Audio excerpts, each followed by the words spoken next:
na ipasa nila yung RB 64 months.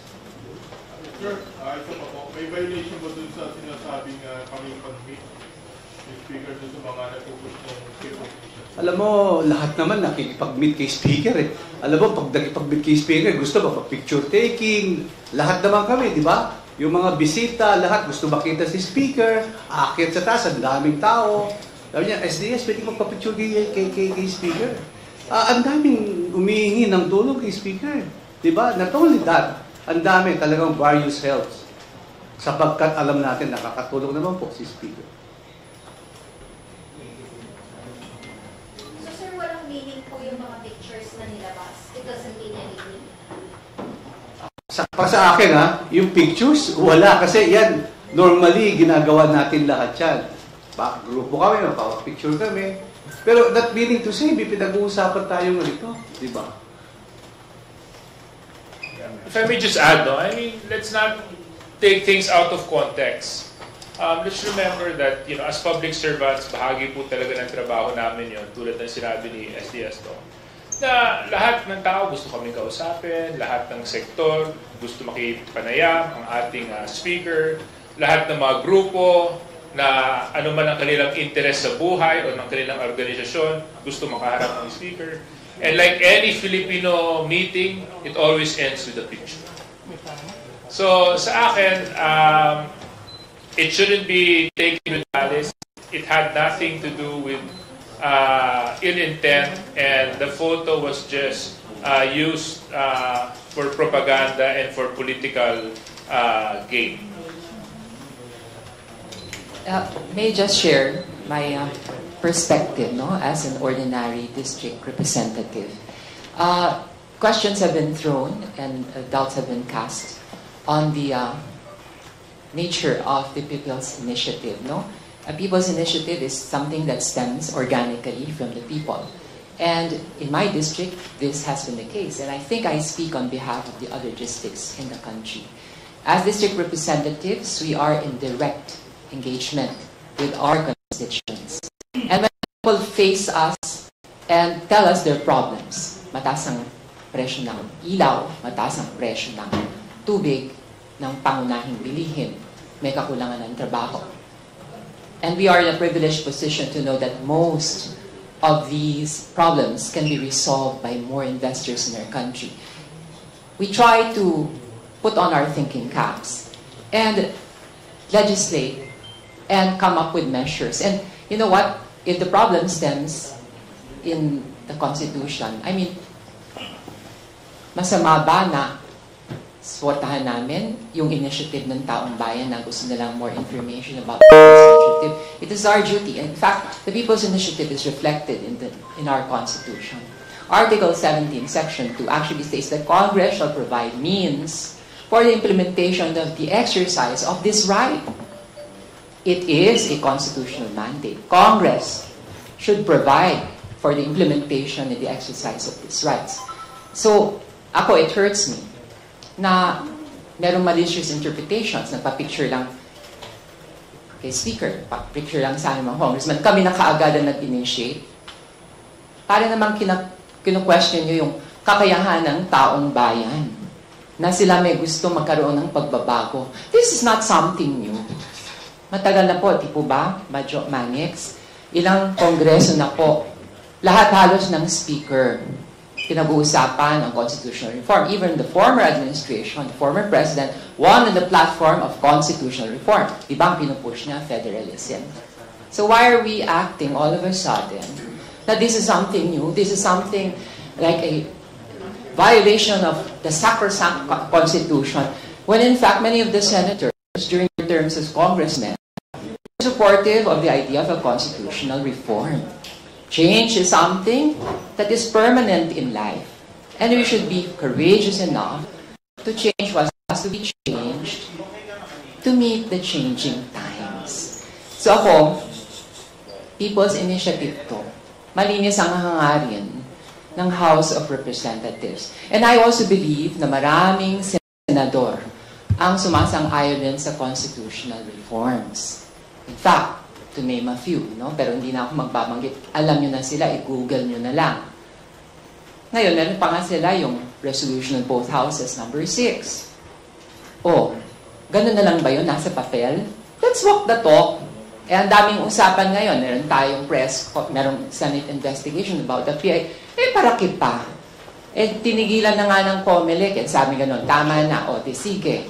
Pag-usapan na lang natin, let's spend our efforts on discussing RBH 6. Ika nga, SP, Zubiri, and much to his credit, made a commitment to the House Speaker na tatrabahuin natin yan, both houses. Tapos, let's not waste time. So, ito lang masasabi ko sana. Let's walk the talk. Kung seryoso kayo sa RBH 6 na yan, pag-usapan na natin. Let's start the ball rolling. Huwag na natin pag-aksayahan itong panahon dyan sa ating Senate investigation. Kasi sinabi na ng COMELEC, tigilan na eh. So, magtrabaho na tayo. Let's walk the talk. Let's make it happen. And let's show the love to the Philippine people. There's nothing to do about change. Eh ako nga eh, nagka-change din ako sa sarili kong buhay. Hindi naman lumubog ang langit. Ano po? So, ito Constitution, changing times. Gawa na natin ang paraan. Maraming problema ng taong bayan ang maaring maresolba pag yung mga economic provisions na yan ay maamyendahan natin. Madyo. Okay. Klaro po sa lahat. RBH 6, the final ng Senate, they want to amend the economic provisions of the Constitution, authored by no less than the Senate President, authored by 2 other senators.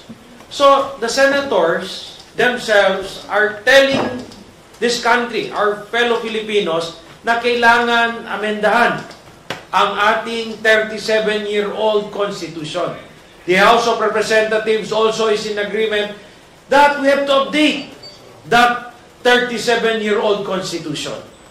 So, medyo nagugulan lang ako, bakit yung discussion papunta sa People's Initiative na parang gusto lang, bakbakan ng isang tao. Why don't we elevate the level of discussion? Sabi nyo, RBH 6, authored by the Senate President, to amend economic provision. Anong sabi ng House? Yes, we are with it. We are with you, our friends in the Senate, in amending the economic provisions of this 37-year-old Constitution. So bakit, simulan na natin yung discussion, bakit parang, ewan ko ba kung may political motive na to stonewall again? Why don't we start the discussion on those economic provisions in the 37-year-old Constitution that has to be amended so we can help this country? Doon na po tayo dapat mag-debate, hindi yung sino nagpatawag, sino nagpapirme. The People's Initiative probably would not have happened this year if all the former speakers, Speaker Belmonte, Speaker Bebot Alvarez, Speaker Velasco, sino pa, lahat ng mga speaker na dumaan had their proposal to update the 1987 Constitution, been heard, their proposals discussed, debated, and passed. Ulitin ko ha, daming speaker dumaan. Ngayon, nandito na tayo with their Constituent Assembly. Natatanda ako, second term ako congressman, Speaker Lord Velasco, RBH number 2, Constituent Assembly, voting separately.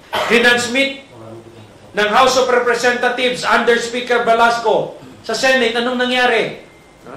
Wala. Nangyari. Ngayon, last year, anong sabi ng Congress? Baka yun nila ng Constituent Assembly. Konkon natin. Binago. Last year, 302 authors.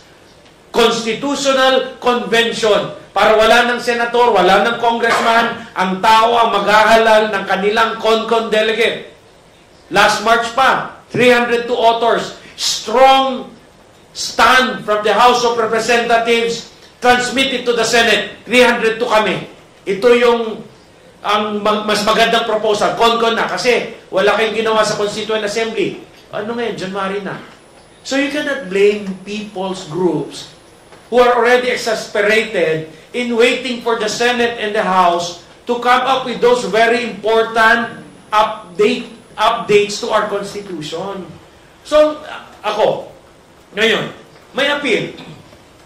Let's start the discussion on those economic provisions that has to be updated. Ngayon, if they fear, ito sabihin ko na, if their fear is the People's Initiative na hindi namin maintindihan bakit sila natatakot sa People's Initiative kasi wala na yung Senate pati yung mga congressman, tao na yon, there is only one sure way to stop that People's Initiative. And this I appeal to our friends in the Senate. You pass your RBH 6 and the House of Representatives will welcome it. You transmit it to us, we will welcome it with two open arms. Version nyo na. Kayo na bahala, magbalangkas kung anong version gusto nyo, anong economic provision. You pass RBH 6, the People's Initiative will be dead in the water because everyone knows there can never be two initiatives in the span of 5 years. Unahan na natin. We will be with the Senate. Ipasa nyo, version nyo. Kayo na, a-adapt na namin. Well, no questions asked. Diba? Sabi ni Speaker, maski blood compact pa. Sige, mag-blood compact tayo. Baka iniisip nyo kung ano-ano yung mga guni-guni ninyo. Blood compact tayo, ipasa natin. Kasi kailangan ng Pilipinas yan eh. To amend the economic provisions, we need to update the 37-year-old Constitution. You transmit it to us, we hold a plebiscite, o paano pa magpe-plebiscito yung People's Initiative? Patay na siya. Diba? How do you stop that? Unahan natin. Hindi pwede dalawang plebiscito in the span of 5 years. Ipasa ang Senate version, RBH 6, authored by the Senate President, the House of Representatives will adopt it. Sabi ni Speaker, blood compact pa. Para walang duda-duda na kung anong klaseng version pa. Version na nila, economic provision. So, by that, ang conclusion, patay yung People's Initiative. Unahan na natin. Magsama tayo, Senate and House, let us pass those amendments which our country badly needed. Jo, I totally agree with you. No? Ang masasabi ko lang, pag pinasa po ng Senado ang RBH 6, I hope they do it with a sense of urgency. Pag nag-commit naman sila, sigurado naman tatrabahuhin sana nila. Hindi naman pwedeng sasabihin, magko-commit po kami, pero uupuan namin and we will take our time. There are times that we have to work with a sense of urgency, and this is one of them. Our country needs reforms, and we should work with a sense of urgency. And definitely, we should not operate with the dynamics of fear. Irrational fear is never a valid motive to deal with our job dito sa legislation. Okay, i-add ko lang, ano yung urgency? Everybody knows. In each administration, if you embark on this kind of proposal, amending the Constitution, yung second half pala na yun eh. Kasi lahat is thinking of another administration. Everybody is in the mindset, if we would want to make this happen and not get left behind for another 6 years, we have to do it now. Kailan po yung now? Feb, March. Bakit? Magpa-filing ng October eh. Lahat yan, busy na sa kampanya. Kung nabibisi nga sa investigasyon, what more for their national campaign? They will be embarking already, going around. So ano pa yung timeline natin? So we have to do it now. You don't do it July, August, September, because that is already the election fever. The election fever will be there already. So, we pass it now. Actually, version na nga nila. Hindi na kami makikipagdebate sa kanila. Ano yung mga economic provision na pinopose ni Senate President, authored by the other senators? Okay na, pasa nyo na. Gusto nyo i-transmit na dito February, okay na kami. Para matapos na kasi medyo masakit yung mga akusasyon. Whether may politika dyan, we want to perpetuate, somebody wants to perpetuate himself in power. Nandun po yung version namin. RBH 6 namin, nandun po. Walang political dun eh. It's an open record. They can check the records of the Senate. It's open. They can check even previous Congress, RBH number 2. Economic po yun lahat. Walang political. So, let us not mislead the Filipino people. No? Let us show to our country that we are one. Pass RBH 6, everything else will be dead in the water. Yeah, and can I just add, no? I just feel a little bit slighted by some of the comments of our dear colleagues in the Senate. Alam mo, siguro kalahati sa kanila, I could be wrong with a specific number, used to be congressmen. And when they were congressmen, every speaker that ever sat in this August chamber fought for constitutional reform. They supported the position of the speaker when they were part of Congress. How come now, na senators na sila, all of a sudden, tumetenga yung constitutional reform? Nasa na yung posisyon nila nung congressman sila? Bakit nagbago? Ilang attempts na po ito ng 19th Congress? 302 congressmen sent RBH 6 to them. But yung measure ni Senator Padilla, hindi man lang umangat sa committee level. So I'm trying to digest now, is Senate really sincere with changing, improving, and upgrading our Constitution? Because if they are, then they should have done it. And, itong mga fierce talks about power and politics, wala to. Wala to. Kasi kung talagang sincero sila, at ito, hindi lang Congress ang nagsabi nito. NEDA chief na nagsabi, we need economic reforms. DOF has stated, we need to lift restrictions. Even the foreign community group of investors, we need to improve the economic situation in our country by restricting foreign direct investments. What other evidence do we need? So now I think it's really up to the Senate to prove to the Filipino people that they are sincere and consistent with their position. Meron pa because yes, because pasensya po kasi we have a committee on rules meeting every Tuesday, 2 o'clock. Sige. Okay lang ba yung mga deputy speaker maiwan? Okay. So I can attend to the committee on rules. Kaya naman nila eh. Alam naman nila yung stand ng house. Okay.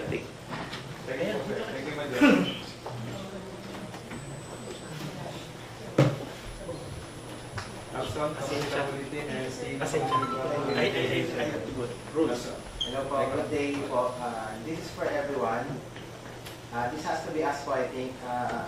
Regarding Senator Imy's inquiry, you think it's simply meant to be a hatchet job against the Speaker? Yun po kaya talaga ang punto nito. It's hard to read the good senator's intentions. But my personal opinion is that it is a waste of time. Really, it's Newton academic because the COMELEC has already stated its position for the PI to stop. So I think we would rather, it would be better if the Senate focuses its time and attention to RBH 6 if they're really intent and sincere to push for constitutional reforms. Yes, I would like to echo the sentiments of Congresswoman Geraldine. Yes, it's a circus. I mean, multi-academic na eh. Nag-rule na yung COMELEC kahapon and bang, suspended na muna yung signatures. So technically, yung People's Initiative, wala na yun. So I mean, why have a hearing? Diba? Why don't we move forward already? When this has been set aside, let's move forward with the Senate bill. Let's move forward with the House resolution, just so that we can push the discussion faster. Kasi another stumbling block na naman ito na ginawa ng Senate para umusad na naman yung discussion sa charter amendments. So I hope it's not a political strategy that they're employing to delay discussion on charter amendments, coming up with all sorts of reasons again na di umano kaya ganito, di umano kaya ganyan. So sana sa akin, isipin na muna natin yung kalagayan ng ating bansa at pag-usapan natin yung talagang kinikailangan ng mamamayang Pilipino. Tsaka kung napanood nyo, excuse me, kung napanood nyo yung start ng hearing, pinapakita lahat si Speaker, no? Alam mo, si Speaker palagi pinapakita, yung PI, pero sa totoo lang po, no?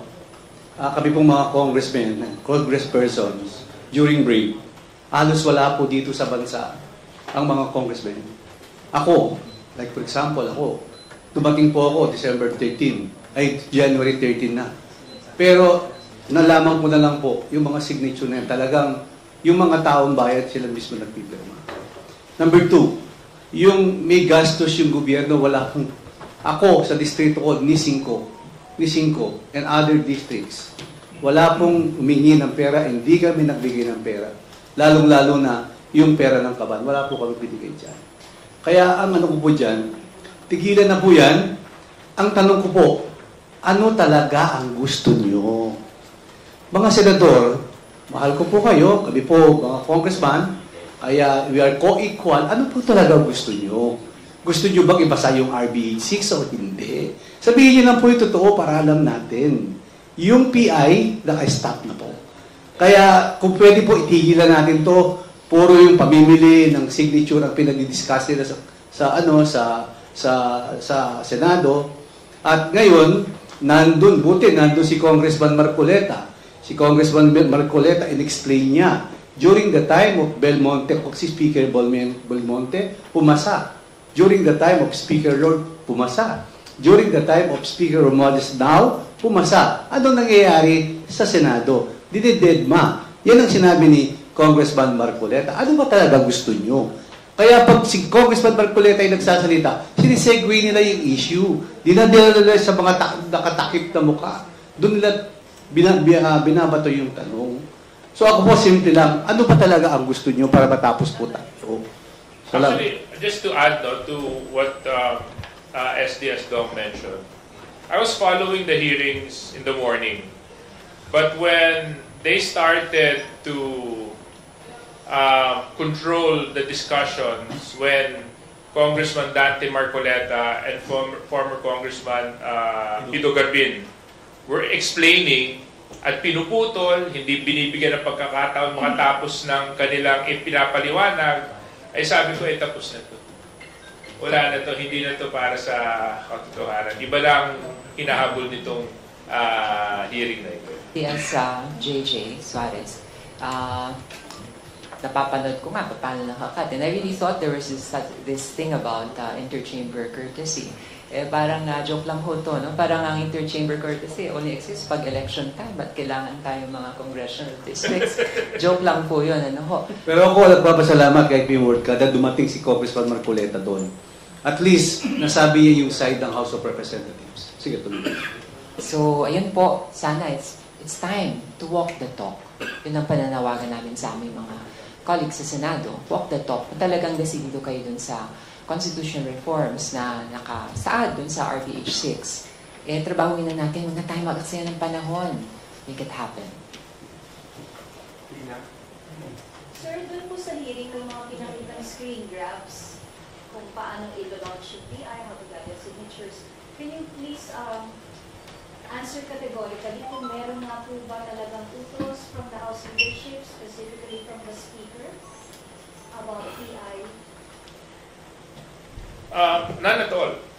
None at all. I mean, like, personally, my family and I were out of the country. Latter part of December up until the first week of January. So, walang utos po sa amin. Tulad ng isinasalaysay di umano sa hearing na ginawa sa Senado. So, I don't know. I think that's some make-believe story that they're trying to create. No?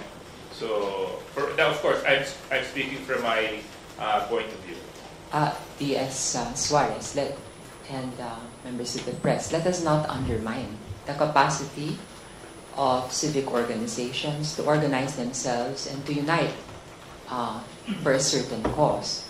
Kung pumasok man kami sa eksena ng mga kongresista, Ulitin ko, Article 17, Section 2 of the Constitution states, this very explicit, the Congress shall provide means for the implementation, the exercise of this right. But in the case of my district and in so many districts, we are perfectly aware of the nature of this exercise. As the name clearly indicates, it is a people's initiative. And we are aware that it has to be as organic as possible. It would defeat the purpose of this initiative kung kami makikialam, kami magpupush, kami magbabite. Hindi kami tanga. Actually, marami mga nagtatanong sa akin, ma'am, dahil man lang pa-juice kayo dyan o ano. Nagtatanong, wala ba kayo dyang intention? Kung bakit ako magbibigay? Hindi naman ako nag-initiate niyan. Let it come from the people. Let it be as organic as possible. And let the people be heard. Yun lang naman ang aming punto de vista dyan. At sino ba naman kami para hindi pakinggan ang tinig ng aming mga constituents? I think this is also an exercise in humility. Kasi we, in Congress, 300 plus kami. We are in direct interaction, engagement with our constituents. We know the nitty-gritty of things. We listen, halos na daily, lahat, problema, tubig, kuryente, pang-graduation ng anak, pang-uniform, lahat. We are not on ivory towers, trying to call the shots in determining the fate of the nation based on a privileged situation that we would want to perpetuate. Hindi po kami ganon. And definitely, we're not out there to eradicate the Senate as an institution. We respect the Senate, and we are part of Congress, both houses. It really saddens me to see na parang nagkakaroon ng division based on an issue na isa lang naman ang hangarin, which is constitutional reform. At let us not demonize constitutional reform. This has been an issue that has been going on ad perpetuum and ad nauseam, and it's time to act on it. Yung lang naman po. Ako naman, kung napanood nyo si Joey Salceda kanina sa Head Start, hindi naman siguro napipikon si Congressman Salceda kasi we are number 2. Yung ibang bansa, nagbukas na ng ekonomiya, tayo na lang ang nakasarado. Walang political, it's more on economic provisions. Kaya kung napanood nyo si Congressman Salceda kanina, medyo buntik na silang hindi naman nagaway. Yung boses ni Karen Davila, iba na yun. May pinipilit, pero ito si Congressman Salceda, ang pinipilit niya kung paano tayo maging competitive in terms of ekonomiya. We need investors, nakabukas na yung iba, ayaw nakasarado pa. So yun lang po. Hi, good afternoon, Hong Kong. I understand the measure review comment, pero may ask your reaction lang po sa naging statement kahapon ni SPCB na nakausap din daw ni President Marcos and he said what with the House of Representatives and other initiators of people's initiative to stop the fight. Ano pong masasabi niyo dito? Kailangan pa po kaya ito? At may idea po ba kayo tungkol sa nagpapag-usap? Sino nagsabi? Spokesperson ng President ba? SP. Si SP. Okay, I think yung nature noong conversation, dapat ang Presidente mismo mag-approach sa House kung totoo nga yung sinasabi ni SP. I'm not going to doubt his credibility. But I think that's a conversation that went on between the two of them. And kung meron man papahiwatig ang Pangulo sa House, I'm sure paparating niya diretso sa Speaker. Magkasama nga sila ngayon sa Vietnam eh.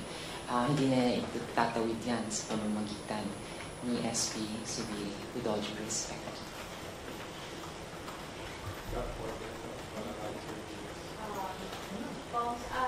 Hindi po ba yung nangyayari nito once after doon sa bagong Pilipinas nakaka-kick off lang po ng Sunday? So parang ano po yung masasabi ninyo na mayroong panawagan si Pangulo to for officials na mag-deny yung bagong Pilipinas, pero ito nga po medyo may pagkakainitan po. Alam mo, itong Pangulong ito, he ran on a platform of unity. And I see him working to maintain this unity. Ang laki ng pasensya niya. Had these things happened in another administration, iba na ang tono ng boses niya. Matagal pa. earlier on. Pero still, he's hoping. And I feel that he's working to maintain this unity, which our country badly needs. Kami naman sa Kongreso at Senado, I think, nagkakaisa tayo sa isang layunin eh. Constitutional reform. Meron silang RBH 6. Kami dito, meron na-associate kami dito sa People's Initiative. What's the point of discussion here? What's the point of dissent here? Wala naman dapat eh.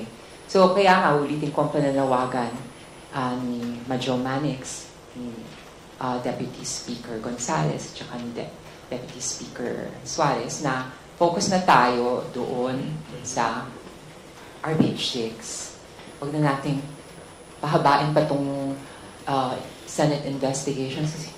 What are you out to find out? Eh, tapos na yung usapan eh. Tapos na. Just my reaction, and this is my personal reaction. I think it's the Senate should look at themselves in the mirror. For the past few weeks, the House has been quiet. We've respected their opinions and decisions, and some of their statements have been very hurtful for a lot of congressmen. Kaso lang nakita niyo naman kami mga congressmen. Tinanggap po namin yun tahimik. Kaso lang hindi po namin, kaso lang aaminin ko po sa inyo, nasaktan po. Kunyari, nung sinabi po nung ilang senador na hindi nyo pwedeng ikumpara ang Senado sa Kongreso. Bakit hindi? Parehas po tayong bumubuo ng Congress. We're co-equal legislative branch. Just because ba they're elected national, mas mataas na sila kaysa sa amin. Minamaliit kami kasi distrito lang daw ang tinatayuan namin at nire-represent namin. At yung mga party list, sobrang liit daw ng boto, hindi pwede ikumpara sa kanila. Pagmamaliit yun.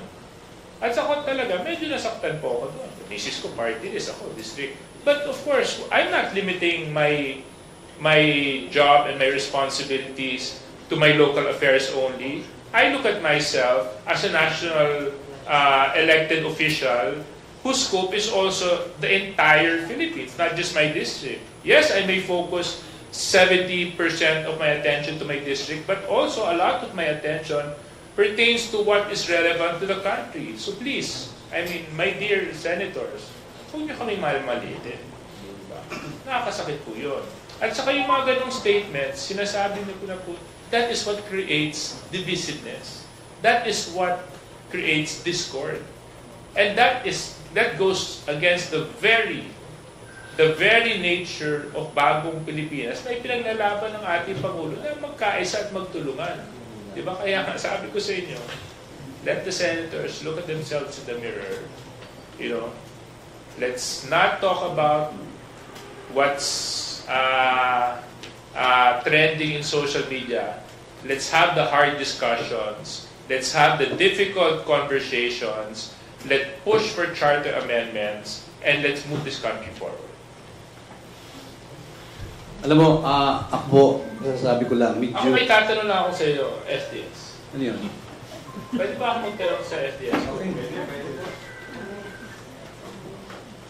Basta't yung Senado, masarap ang buhay. Alam mo, bakit hindi itong konstitusyon na to, 1987 konstitusyon, parang talaga sila ang, nag-enjoy sila. Tingnan mo comparative. Kung narinig nyo si Congressman Ace Barbers kahapon, ang mga from Congressman Governor down the line, 3 years lang kami. 2 eleksyon, 3 termino. Kami ang santungan ng bayan ng mga tao. Pag may problema, kalamidad, kami ang malapit na malalapitan. Tingnan mo yung mga senador. Ang senador ay may 6 na taon sa isang termino. Tapos, meron pa silang re-election na isang termino. Bali, 12 taon. Kaya po masarap, di ba? Bakit hindi masarap? Kung halimbawa midterm ka, may eleksyon ng nasyonal, presidente at vice president, you can run for vice president or president. Kung matatalo ka, pwede kang maging senador ulit. Di ba? Parang nakikita ko po dito, parang hindi fair. Pero hindi po namin kita-question yun. Ang gusto Dahil po nasa namin, batas naman yun. dahil nasa batas naman po yun. Kapag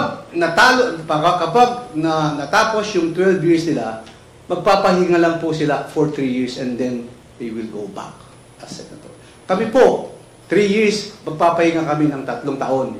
Pero anong sinabi ni Monsod, Commissioner Monsod, kailangan, during our hearing, kailangan yung senador, pag natapos yung 12 years nila, kailangan magpahinga sila 6 years. Pero nagpapahinga lang po sila 3 years. Kaya siguro, ganyan ang naiisip nila, wala nang plastikan dito. Wala nang plastikan dito. Yung abolition, mawawala yung Senado. Kung naririnig niyo po ako, guni-guni niyo lang po yun. Wala po sa isip namin yun. Wala sa isip ni Speaker yun. Wala sa isip ng mga congressman yun. Ang masasabi ko lang po, 24 senators, pag may sakuna, opo, pumupunta po kayo. Maraming salamat po. Tumutulong kayo sa amin. Pero mga congressman po, kami po ang first line of defense palagi. Kaya hindi po namin yun kinu-question, nasa batas po. Yun lang po ang pwede kong masabi sa inyo. Kaya wag po kayong mag-alala. Hindi naman po mawawala yung Senado. 6 na taon kayo, may re-election kayo, another 6 years. Kami, may 3 years. Pagkatapos ng term namin, 3 taon lang kami magpapahinga. Kayo, tapos yung term nyo, 3 taon lang kayo magpapahinga. Supposedly, 6 na taon po kayo magpapahinga. Mga kaibigan natin sa Senado. So yun po, nasagot ko ba yung tanong, no?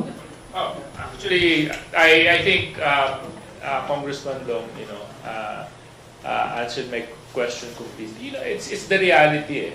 Diba? I mean, tama naman si SDS.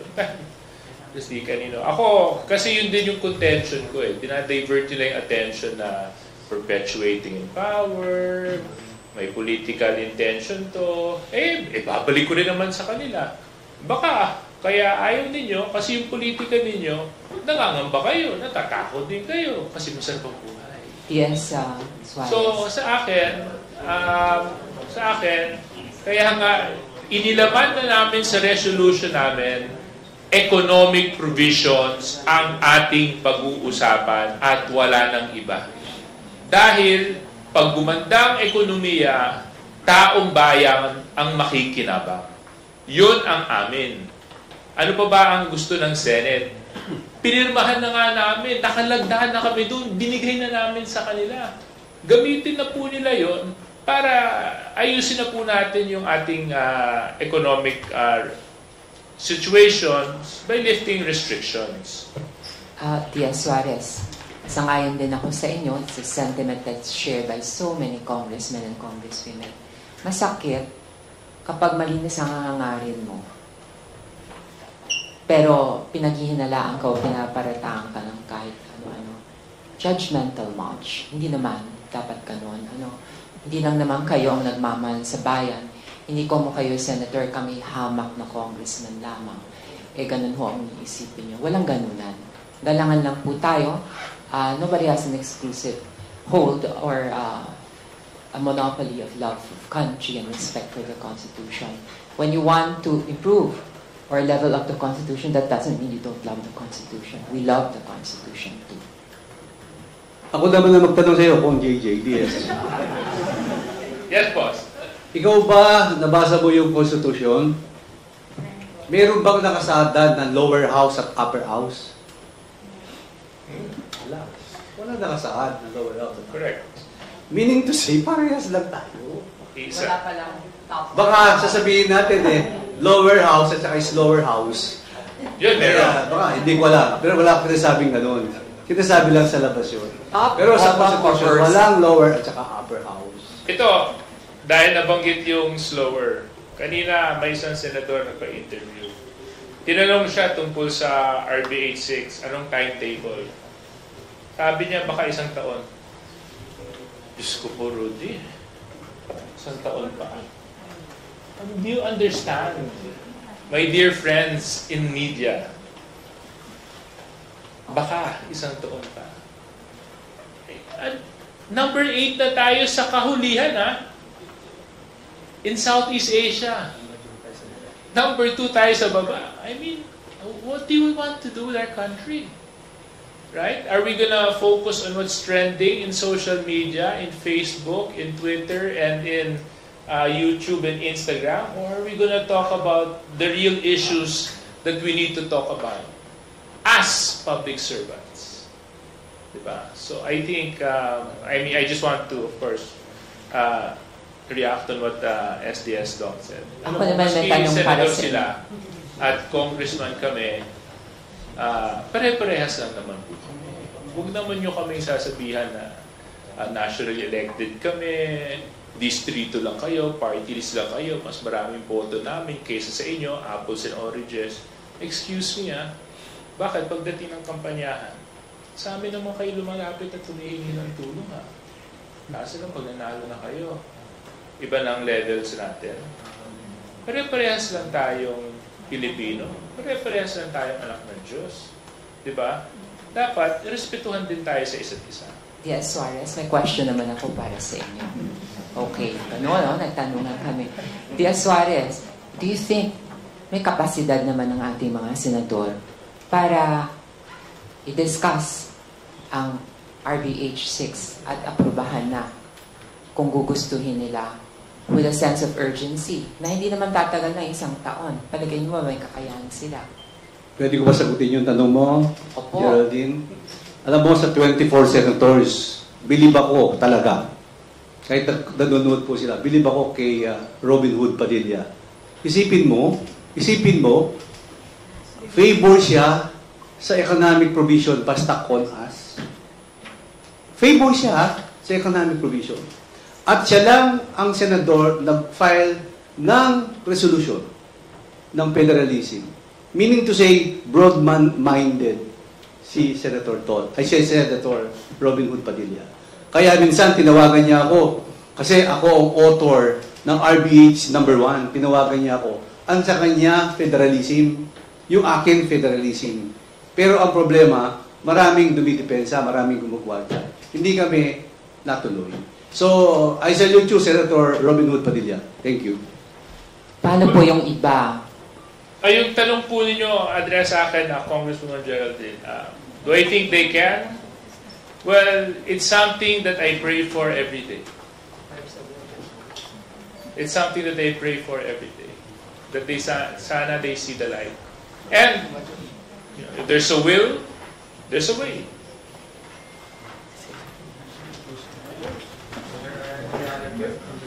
Magtanong na kayo kasi baka mamaya kami na magtatanong sa inyo. Sir, may bukas pa. Sir, do